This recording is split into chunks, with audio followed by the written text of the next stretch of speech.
بسم اللہ الرحمن الرحیم الحمد للہ وحدہ والصلاة والسلام علی من لا نبی بعدہ اما بعد فاعوذ باللہ من الشیطان الرجیم بسم اللہ الرحمن الرحیم۔ عزیز طلبہ اور طالبات، یقیناً علم الفقہ اور علم اصول الفقہ انتہائی اہم علوم ہیں۔ شریعت مطہرہ کے بنیادی اصول اور قواعد اور قوانین اس میں ذکر کیے جاتے ہیں۔ ایک ماہر فقیہ اور ایک قانون دان شریعت مطہرہ کے تفصیلی مآخذ سے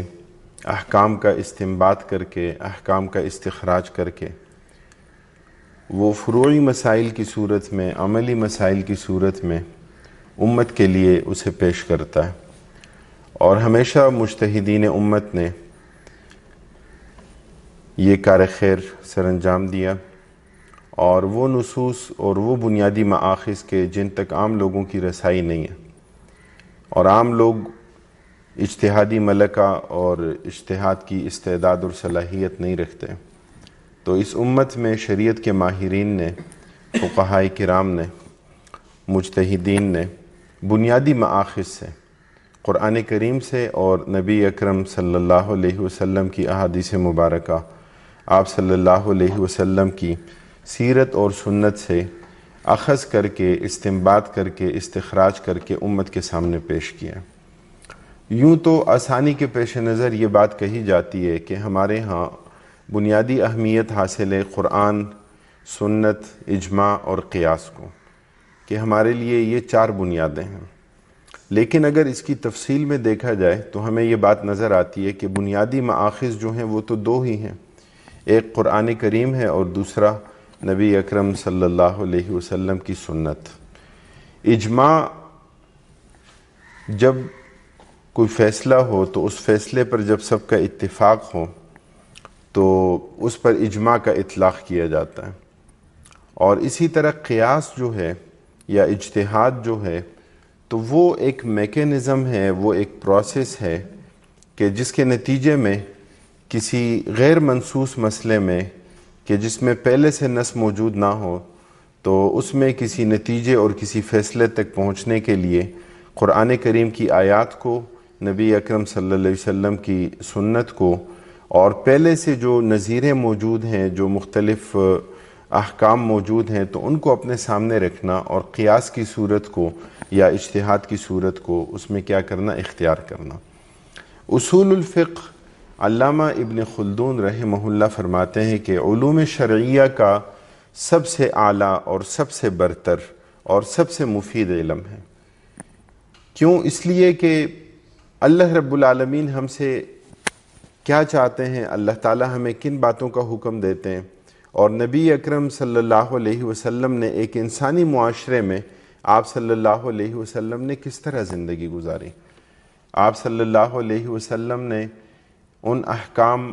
کے مطابق اپنی زندگی کس طرح گزاری کہ جو اللہ تعالیٰ کی طرف سے عائد کیے گئے ہیں، اور آپ صلی اللہ علیہ وسلم کی شخصیت، آپ کی ذات گرامی صرف آپ کی ذات کے لیے نہیں، بلکہ آپ ایک مقتدیٰ کی حیثیت سے اور آپ اس امت کے لیے ایک رہنما کی حیثیت سے، تو آپ صلی اللہ علیہ وسلم کی حیات طیبہ کو لوگوں نے کاپی کیا۔ حضرات صحابہ کرام رضوان اللہ علیہ مجمعین نے آپ کی زندگی کو دیکھا اور اس کے مطابق اپنی زندگی کو بنانے اور سنوارنے کی کوشش کی۔ نظام عبادات میں بھی، معاملات میں بھی، اور اسی طرح اعتقادات میں بھی، ہر جگہ ہمیں یہ بات نظر آتی ہے کہ اللہ کے رسول صلی اللہ علیہ وسلم کی حیات طیبہ ہی اول ہے، اور قرآن کریم کو ہم صاحب قرآن کے بغیر نہیں سمجھ سکتے۔ قرآن کریم کو اگر سمجھنا ہے تو صاحب قرآن کے ذریعے، اس لیے کہ قرآن آپ پر نازل ہوا تو قرآن کریم پر سب سے پہلے عمل آپ نے کیا، قرآن کریم پر عمل کر کے دکھایا۔ قرآن کریم کے احکام میں اگر اجمال تھا تو آپ صلی اللہ علیہ وسلم نے اس کی تشریح کی، اس کی تفصیل بیان کی۔ اسلام سے قبل کی مختلف تہذیبوں میں جزوی قوانین موجود تھے۔ ہم نے پچھلی ایک کلاس میں اس حوالے سے بات کی تھی کہ افلاطون کے مکالمات ہیں جمہوریہ کی صورت میں، یا اسی طرح ارسطو کی تصنیف ہے سیاسیات کے حوالے سے اور قوانین، تو اس میں بعض وقیع چیزیں موجود ہیں۔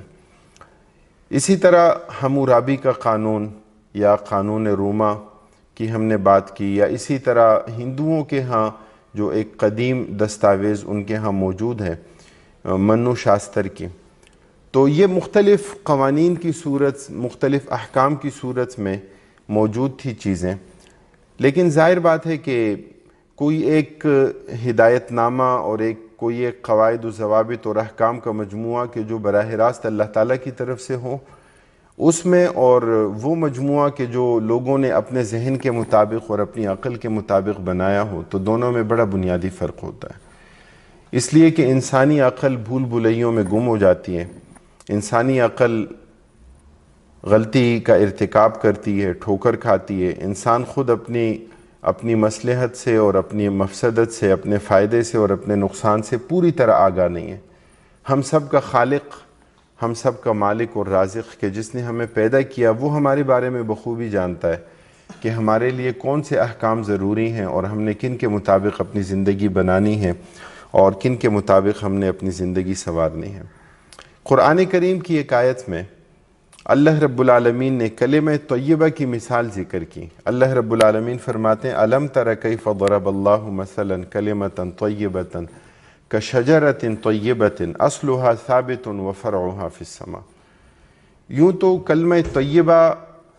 کی صورت یہاں پر ایک مثال جو ذکر کی گئی ایک شجرہ طیبہ، ایک بہترین درخت کے ساتھ، اور یہاں یہ بات ذکر کی گئی ہے کہ جس کی جڑیں جو ہیں وہ مستحکم ہوں، وہ مضبوط ہوں، اور اس کی شاخیں جو ہیں وہ آسمانوں تک میں پھیلی ہوئی ہوں۔ اصلها ثابت وفرعها فی السماء۔ سورہ ابراہیم کی آیت نمبر 24 میں اللہ رب العالمین نے کلمہ طیبہ کی یہ بہترین مثال، اور اسی طرح کلمہ خبیثہ کی مثال بھی جو ہے وہ کمپیریزن میں اللہ تعالیٰ نے قرآن کریم میں اس کو ذکر کیا ہے۔ ڈاکٹر حمید اللہ مرحوم آف پیرس وہ یہ فرمایا کرتے تھے کہ یہاں کلمہ طیبہ سے مراد کلیات بھی ہو سکتے ہیں، اور فروع سے مراد، فرع سے مراد کیا ہے اس کی جزیات یہ بھی ہو سکتی ہیں۔ تو مطلب یہ ہے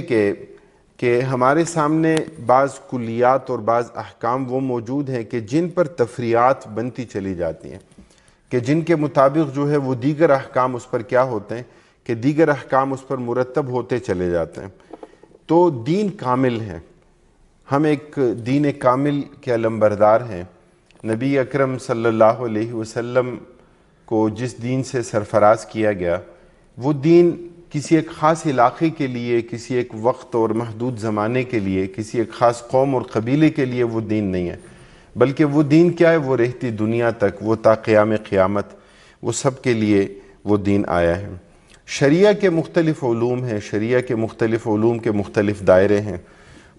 جیسے علم العقائد ہے، علم الکلام ہے، اسی طرح تزکیہ اور احسان ہے، اور اسی طرح عملی زندگی کے معاملات ہیں۔ یہ 3 بنیادی دائرے ہیں کہ جن 3 بنیادی دائروں میں ہم اسے تقسیم کر سکتے ہیں۔ اب عملی زندگی سے متعلق جتنی بھی چیزیں ہیں تو اس پر فقہ کا اطلاق ہوتا ہے، اور اس کے اصولوں کو دیکھنا، اس کے اصولوں کو جاننا، جتنے اصول اس میں موجود ہیں اور جو اس میں کار فرما ہیں، تو ان کو اپنے سامنے رکھنا اور اس کے مطابق جو ہے وہ تفریع اور تفریعات مرتب کرنا یا استنباط اور استخراج کرنا، تو یہ علم اصول الفقہ ہے۔ ویسے فقہ کے دائرے میں مختلف علوم اور فنون جو ہیں وہ آ سکتے ہیں۔ ہم نے فقہ کی تعریف اس سے پہلے بھی ذکر کی تھی کہ العلم بالاحکام الشرعیۃ العملیہ عن ادلتها التفصیلیہ۔ تو فقہ کی تعریفات میں یا اس کی اقسام میں جو علوم اور فنون آ سکتے ہیں، عبادات ہیں، اسی طرح عادات ہیں اور معاملات ہیں، اور اگر اس کی ہم تفصیلی تقسیم کریں تو اس سے پہلے بھی ایک مرتبہ ایک کلاس میں بات ہوئی تھی کہ اس میں عبادات شامل ہیں، اسی طرح فقہ الاسرہ، عائلی احکام، نکاح، طلاق، رضاعت، حضانت، کہ یہ تمام معاملات اس میں آ سکتے ہیں۔ اور فقہ میں اس کی تفصیلی تقسیم میں فقہ المعاملات سب سے وسیع موضوع ہے۔ اللہ تعالیٰ فرماتے ہیں اوفوا بالعقود، کہ اپنے وعدے پورے کرو، جو تم نے عہد کیا ہے۔ عہد و پیمان ہم کرتے ہیں، نکاح کیا ہے؟ یہ بھی ایک طرح کا عہد و پیمان ہے۔ ہم خریداری کرتے ہیں، لین دین کے معاملات ہیں، تو یہ بھی کیا ہے؟ یہ ہمارے بیوع کا ایک سلسلہ ہے، تو یہ بھی ہمارا عہد و پیمان ہے۔ اس میں کسی کو نقصان ہم نہ دیں، اس میں کسی کو دھوکہ نہ دیں۔ اسی طرح فقہ التعامل الاجتماعی یا الحظر والاباحہ، کھانے پینے کے احکام، میل جول کے احکام، غیر مسلموں سے روابط، شادی بیاہ کے طریقے، لباس کے حوالے سے، پردہ کے حوالے سے مختلف احکام، تو وہ فقہ التعامل الاجتماعی یا الحظر والاباحہ اس کی تفصیل میں آتے ہیں۔ اسی طرح الاحکام السلطانیہ، دستوری احکام، سیاست شرعیہ، انتظامی قوانین، تو وہ الاحکام السلطانیہ کے ضمن میں اور اس کے ذیل میں آئیں گے۔ اسی طرح فقہ الجنایات میں فوجداری قانون، ادب القاضی میں پروسیجرل لا، فقہ المرافعات، نظام قضاء، نظام عدلیہ، اور گواہی کا ثبوت، شہادت، اسی طرح حسبہ محتسب کا ادارہ، تو ان تمام پر جو ہے وہ اطلاق ہوگا کس کا؟ ادب القاضی کا۔ اور آخر میں 8واں جو ہے وہ اس کی تفصیلی تقسیم میں جو چیز ہمارے سامنے آتی ہے وہ کیا ہے؟ السیر یا الفقہ الدولی، انٹرنیشنل لا، لوگوں کے ساتھ آپ کے سفارتی معاملات ہیں، آپ کے سفارتی معاہدے ہیں۔ اصول فقہ کی ضرورت کیا ہے؟ حضرت امام غزالی رحمہ اللہ اسے اشرف العلوم قرار دیتے ہیں۔ امام غزالی رحمہ اللہ فرماتے ہیں کہ علوم کی بنیادی 3 تقسیمات ہیں۔ پہلی تقسیم جو ہے وہ کیا ہے؟ عقلی، یعنی بعض وہ علوم ہیں کہ جو انسان کی عقل کی بنیاد پر جن کا مدار ہوتا ہے، جیسے حساب ہے، ریاضی ہے، یا اسی طرح انجینئرنگ کا علم ہے، یا اسی طرح فلکیات کا علم ہے۔ تو یہ تمام علوم وہ ہیں کہ جن میں آپ کی عقل کا بڑا بنیادی اس میں دخل ہوتا ہے۔ علوم کا دوسرا دائرہ، اہم ترین دائرہ، وہ علوم نقلیہ کا ہے۔ وہ علوم کے جو منتقل ہوتے ہیں، کہ جو ایک توارث کے ساتھ، کہ جو ہمارے بڑوں نے ہم تک پہنچائے ہم اپنے چھوٹوں تک پہنچاتے ہیں، اور وہ کیا ہے؟ وہ قرآن اور سنت کا علم ہے۔ اور حضرت امام غزالی رحمہ اللہ فرماتے ہیں کہ علوم نقلیہ اور علوم عقلیہ، ان دونوں کا مجموعہ جو ہے وہ علم اصول الفقہ کہلاتا ہے، جو ان دونوں کا مجموعہ ہے کہ جس میں ان دونوں سے بحث کی جاتی ہے۔ تو اس لیے فقہ میں کیا ہوتا ہے کہ فقہ میں اور اصول فقہ میں عقلی دلائل بھی سامنے آتے ہیں، اس لیے کہ استخراج اور استنباط اور احکام کا اثبات، تو اس کے لیے آپ کو غور و فکر کرنا پڑتا ہے، اس کے لیے آپ کو تدبر سے کام لینا پڑتا ہے۔ علم اصول الفقہ کا آغاز، تو جب ہم حضرات صحابہ کرام رضوان اللہ علیہ مجمعین کی بات کرتے ہیں اور نبی اکرم صلی اللہ علیہ وسلم کے دور مسعود کی بات کرتے ہیں، حضرت معاذ بن جبل رضی اللہ تعالیٰ عنہ کو جب یمن کا حکمران بنا کر بھیجا گیا اور اللہ کے رسول صلی اللہ علیہ وسلم نے ان سے پوچھا کہ آپ فیصلہ کس طرح کریں گے، تو انہوں نے فرمایا کہ میں اللہ کی کتاب کے مطابق فیصلہ کروں گا۔ فرمایا کہ اگر اللہ کی کتاب میں آپ کوئی حکم نہ پائیں تو فرمایا کہ پھر میں آپ صلی اللہ علیہ وسلم کی سیرت اور سنت کے مطابق کروں گا، اگر اس میں بھی نہ پائیں تو انہوں نے فرمایا کہ اجتہد برأیی، پھر اس کے بعد میں کیا کروں گا؟ اپنی رائے کے ساتھ اجتہاد کروں گا۔ آپ صلی اللہ علیہ وسلم نے جب یہ بات سنی تو آپ نے دعا دی، آپ نے خوشی کا اظہار فرمایا، آپ نے فرمایا کہ اللہ تعالیٰ ہی کے لیے حمد و ثنا ہے کہ اللہ تعالیٰ نے اپنے رسول کے قاصد کو، نبی اکرم صلی اللہ علیہ وسلم جسے بھیج رہے ہیں، ان کو آپ نے اس بات کی توفیق دی کہ جس سے اللہ کا رسول صلی اللہ علیہ وسلم خوش ہو گیا۔ صحابہ کرام رضوان اللہ علیہ مجمعین کا عمومی معمول کیا تھا؟ حضرات صحابہ کرام رضوان اللہ علیہ مجمعین قرآن اور سنت کے بعد ان کے ہاں عمومی معمول تھا، وہ تھا اجماع کا، یعنی وہ اس پہ باہم مشاورت کے ساتھ سب کا اتفاق جو ہے وہ اسے حاصل کر لیتے تھے۔ یا تو یعنی اختلاف کی صورت ہو تو کوئی اپنی رائے دے، تو اس فیصلے پر نظر ثانی ہو، اس کو ریویو کیا جا سکے، یا پھر یہ کہ سب کا اس پر اتفاق ہو جائے۔ عمومی تعامل حضرات صحابہ کرام رضوان اللہ علیہ مجمعین کا یہ تھا، ورنہ ایسی مثالیں اور ایسی روایات بھی موجود ہیں کہ جن میں مختلف صحابہ کرام رضوان اللہ علیہ مجمعین کی مختلف اجتہادی آراء ہیں،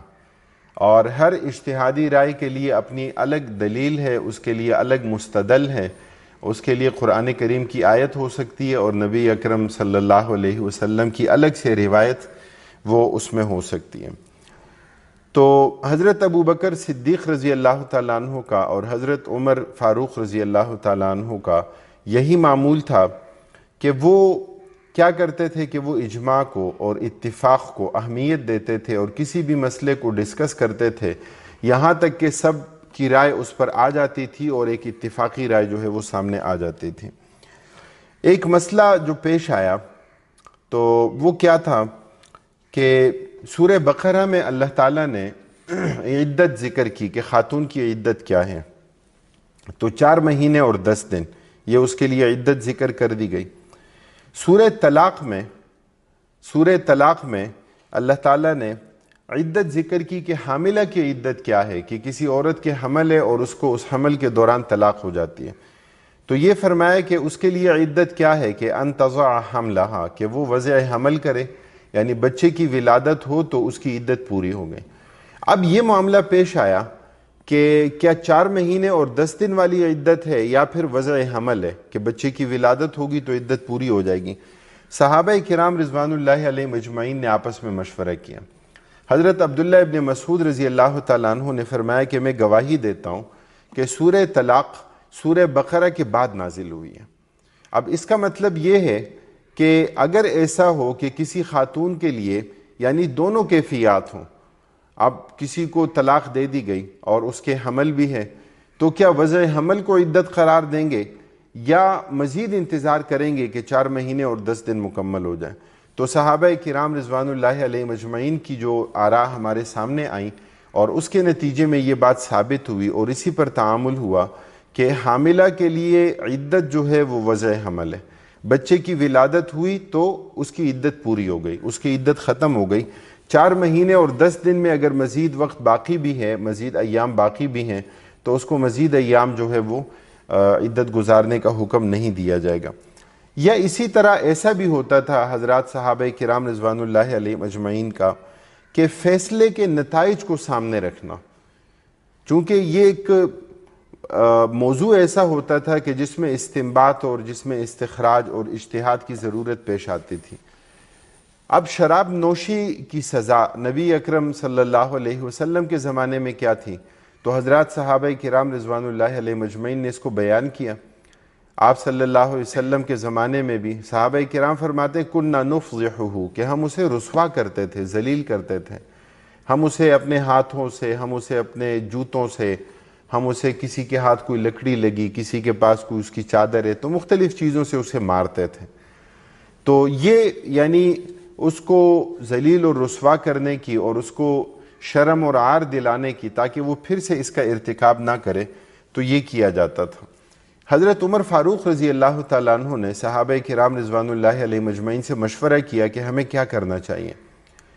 تو حضرت علی رضی اللہ تعالیٰ عنہ نے جو استدلال کیا، حضرت علی رضی اللہ تعالیٰ عنہ نے فرمایا کہ جب کوئی شراب پیتا ہے تو اس کے نتیجے میں اس کی عقل معاف ہو جاتی ہے، جب اس کی عقل معاف ہو جاتی ہے تو وہ برے اور بھلے میں تمیز نہیں کر سکتا، اور اس کے نتیجے میں وہ لوگوں پر کیا کرتا ہے، الزام اور تہمت بدکاری کی، قذف وہ لگانے لگتا ہے۔ تو فرمایا کہ چونکہ نتیجہ یہ ہے تو جو حد قذف کی ہے وہی حد جو ہے وہ اس کی ہونی چاہیے، اور وہ کیا ہے، وہ 80 کوڑے ہیں۔ حضرت علی رضی اللہ تعالیٰ عنہ کا استدلال تھا، حضرات صحابہ کرام رضوان اللہ علیہ مجمعین نے اس سے اتفاق کیا، اور پھر حضرت عمر فاروق رضی اللہ تعالیٰ عنہ کے زمانے سے یہی تعامل اور یہی سلسلہ جو ہے یہ آگے چلتا رہا۔ حضرت عمر فاروق رضی اللہ تعالیٰ عنہ کے زمانے میں ایک مرتبہ ایسا ہوا کہ یمن میں ایک عورت نے ایک اجنبی شخص کے ساتھ مل کر اپنے سوتیلے بیٹے کو قتل کر دیا۔ سوتیلے بیٹے کو جب قتل کیا، اب ظاہر بات ہے کہ یہاں قتل کا فعل جو ہے وہ تو سرزد اس مرد کی طرف سے ہوا، لیکن چونکہ شریک جرم تھی یہ خاتون بھی، یعنی جو اس کی ماں تھی، سگی ماں نہیں تھی، سوتیلی ماں تھی، لیکن وہ بھی شریک جرم تھی۔ تو حضرت عمر فاروق رضی اللہ تعالیٰ عنہ کے پاس یہ مسئلہ حضرت یعلا بن امیہ کے جو گورنر تھے وہ لے کے آئے کہ اب اس میں ہم کیا کریں، اس مسئلے میں جو ہے وہ قصاص کا حکم کیا صرف اس شخص کے لیے یا جو شریک جرم اس کی ماں ہے، سوتیلی ماں ہے، تو اس کے لیے بھی ہوگا؟ تو حضرت عمر فاروق رضی اللہ تعالیٰ عنہ نے سد باب کے قانون کو اور قانون تمالؤ کو انہوں نے اختیار کیا اور مشاورت کے ساتھ اختیار کیا، اور فرمایا کہ جتنے لوگ بھی شریک جرم ہیں ان سب کو قتل کر دیا جائے۔ اور ایک سے زیادہ مواقع پر حضرت عمر فاروق رضی اللہ تعالیٰ عنہ نے اس قانون کا استعمال کیا کہ کسی ایک فرد کے قتل میں اگر زیادہ لوگ شریک ہیں تو جو شریک جرم ہیں ایک فرد کے مقتول ہونے کے نتیجے میں یعنی قصاصاً ان سب لوگوں کو قتل کر دیا جائے گا۔